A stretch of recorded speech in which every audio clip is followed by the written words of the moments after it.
اعوذ باللہ من الشیطان الرجیم بسم اللہ الرحمن الرحیم السلام علیکم ورحمۃ اللہ۔ سورۃ النساء نمبر 171۔ يا أهل الكتاب لا تغلوا في دينكم ولا تقولوا على الله إلا الحق إنما المسيح عيسى بن مريم رسول الله وكلمته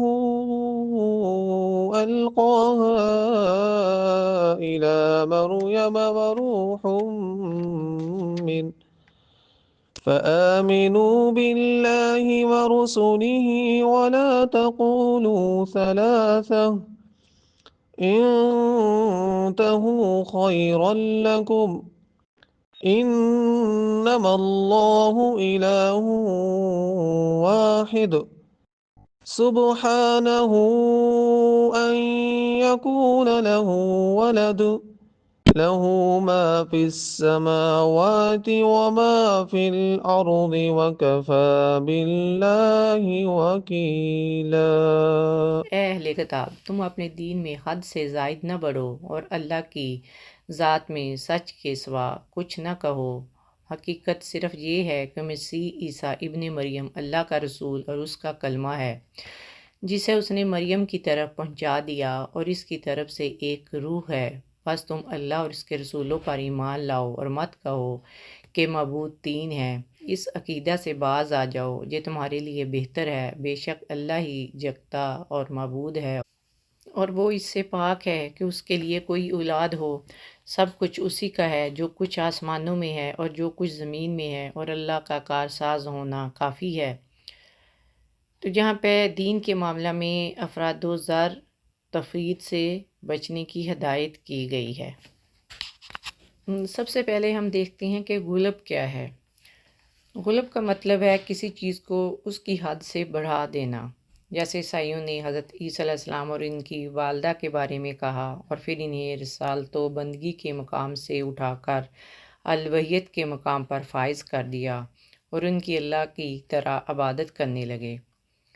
دین میں جو مقام اللہ کا ہے وہ کسی اور کو دے دینا غلب ہے۔ دین میں جس کا جو درجہ ہے اسے بڑھا دینا، مثلا رسولوں کو، فرشتوں کو، حضرت عیسیٰ علیہ السلام کو اللہ کا بیٹا بنا دیا، پھر ناپسندیدہ کام کو فرض کا درجہ دے دینا، پھر حق سے تجاوز کرنا، یہ سب غلب ہے۔ دین کے بارے میں جو حد مقرر کی گئی ہے اس سے آگے نکلنا غلب ہے۔ اللہ تعالیٰ کے بجائے رسولوں سے دعائیں کرنا، رسولوں سے مدد مانگنا جبکہ انہیں خود اللہ تعالیٰ کی مدد درکار ہے۔ حضرت علی کو مشکل کشا پکارنا، پیروں کو داتا کہنا، جو اپنی زندگی نہیں لٹا سکتے وہ دوسروں کو کیا دے سکتے ہیں۔ تو رب کے کاموں کو انسانوں سے جوڑ دیا جائے تو یہ غلب ہے۔ جیسے یہودیوں نے اپنے علماء اور درویشوں کو اللہ کے سوا اپنا رب بنا لیا، ان کے حرام کو حلال اور حلال کو حرام مان لیا، اور عیسائیوں نے مسیح ابن مریم کو رب بنا لیا، حالانکہ انہیں ایک معبود کے سوا کسی کی بندگی کا حق نہیں دیا گیا۔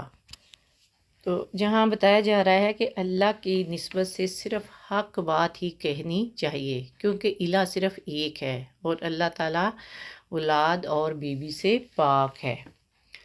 دیکھیں، غلب کا مطلب ہے کہ کسی چیز کو اس کی حد سے بڑھا دینا، جیسے عیسائیوں نے حضرت عیسیٰ علیہ السلام کو اور ان کی والدہ کے بارے میں کہا، اور انہیں رسالت اور بندگی کے مقام سے اٹھا کر الوہیت کے مقام پر فائز کر دیا، اور ان کے اللہ کی طرح عبادت کرنے لگے۔ اور اسی طرح حضرت عیسیٰ کے جو پیروکار تھے انہیں بھی غلب کا مظاہرہ کرتے ہوئے معصوم بنا ڈالا، اور ان کو حلال و حرام کے اختیارات سے نواز دیا، جیسا کہ اللہ تعالیٰ نے سورۃ التوبہ 31 میں فرمایا، انہوں نے اپنے علماء اور درویشوں کو اللہ کے سوا رب بنا لیا۔ اور سورۃ توبہ نمبر 31 میں ہے کہ اللہ کے یہ اختیار صرف اللہ کو حاصل ہے، لیکن اہل کتاب نے یہ حق بھی اپنے علماء وغیرہ کو دے دیا۔ تو اللہ سبحانہ تعالیٰ نے اس آیت میں اہل کتاب کو دین میں اسی غلب سے منع فرمایا ہے۔ نبی پاک نے بھی عیسائیوں کے اس غلب کے پیش نظر اپنے بارے میں اپنی امت کو متنبہ فرمایا۔ صحیح بخاری اور مسند احمد میں ہے، حضرت صلی اللہ علیہ وآلہ وسلم نے فرمایا، تم مجھے اس طرح حد سے زیادہ نہ بڑھانا جس طرح عیسائیوں نے عیسیٰ ابن مریم کو بڑھایا، میں تو صرف اللہ کا بندہ ہوں اور رسول ہی کہنا۔ لیکن افسوس امت محمدیہ اس کے باوجود بھی اس غلب سے محفوظ نہ رہ سکی جس میں عیسائی مبتلا ہوئے۔ اور کلمۃ اللہ کا مطلب یہ ہے کہ لفظ کن سے باپ کے بغیر ان کی تخلیق ہوئی، اور یہ لفظ حضرت جبرائیل علیہ السلام کے ذریعے سے حضرت مریم تک پہنچایا گیا۔ روح اللہ کا مطلب پھونک ہے جو حضرت جبرائیل علیہ السلام نے اللہ کے حکم سے حضرت مریم کے گریبان میں پھونکی، جیسے اللہ تعالیٰ نے باپ کے نطقہ کے قائم مقام کر دیا۔ جو عیسیٰ علیہ السلام اللہ کا کلمہ بھی ہے جو فرشتے نے حضرت مریم کی طرف ڈالا، اور اس کی وہ روح ہے جسے لے کر جبرائیل علیہ السلام مریم علیہ السلام کی طرف گئے۔ آپ دیکھیں تو عیسائیوں کا عقیدہ تثلیث ایسا گورکھ دھندا ہے جس کو وہ خود بھی دوسروں کو سمجھا نہیں سکتے، اور وہ عقیدہ یہ ہے کہ خدا اور حضرت عیسیٰ علیہ السلام اور حضرت مریم روح القدس یعنی تینوں خدا ہے، اور یہ تینوں مل کر ایک ہی خدا بنتے ہیں۔ یہ ان کا عقیدہ ہے، یعنی وہ توحید کو تثلیث میں اور تثلیث کو توحید میں اس طرح گڈمڈ کرتے ہیں کہ انسان سر پیٹ کا رہ جائے پھر بھی اسے کچھ اطمینان حاصل نہ ہو۔ تو اس پر یہ اعتراض حاصل ہوا کہ جب حضرت مریم اور عیسیٰ علیہ السلام پیدا ہی نہ ہوئے تھے تو کیا خدا نامکمل تھا؟ اگر نامکمل تھا تو پھر یہ کائنات کیسے وجود میں آئی؟ اور اس پر فرمانروائی کس کی تھی؟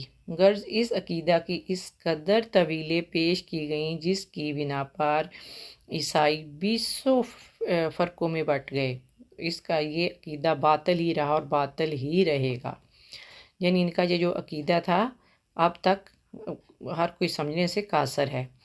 تو یہاں پہ متنبع کر دیا گیا کہ تین خدا کہنے سے باز آ جاؤ، اور صفات الہی میں فلسفانہ اور رہبانہ موشگافیاں کرنے سے باز آ جاؤ، کیونکہ جس نے بھی صفات الہی میں قرید شروع کی ہے وہ گمراہ ہی ہوا ہے۔ واضح رہے کہ وہ آیات جن میں صفات الہی کا ذکر ہے وہ متشابہات میں سے تعلق رکھتی ہیں، جن کے متعلق یہ حکم ہے کہ ان کے پیچھے نہ پڑ جانا، کیونکہ ان پر نہ اوامر و نواہی کا دار و مدار ہوتا ہے اور نہ حلت و حرمت کا، اور نہ ہی انسانی ہدایت ہے، ان کا کچھ یعنی انسانی ہدایت سے ان کا کچھ تعلق ہوتا ہے۔ اس لیے تمہیں یوں کا توں ہی انہیں تسلیم کر لینا چاہیے، کیونکہ یہ اللہ کی طرف سے نازل شدہ ہے، اور ایسے ایجاد کے پیچھے وہ لوگ پڑتے ہیں جن کے دلوں میں ٹیڑھ ہوتی ہے۔ اس لیے یہی بہتر ہے وہی الہی کو یوں کا توں مان لیا جائے، اور وہی الہی یہی ہے کہ اللہ اکیلا ہی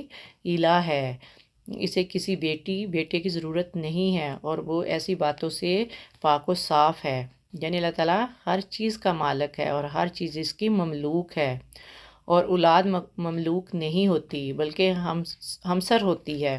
ان دونوں باتوں میں سے ایک ہی بات درست ہو سکتی ہے کہ اگر وہ مملوک ہے تو بیٹا نہیں، اور اگر بیٹا ہے تو مملوک نہیں۔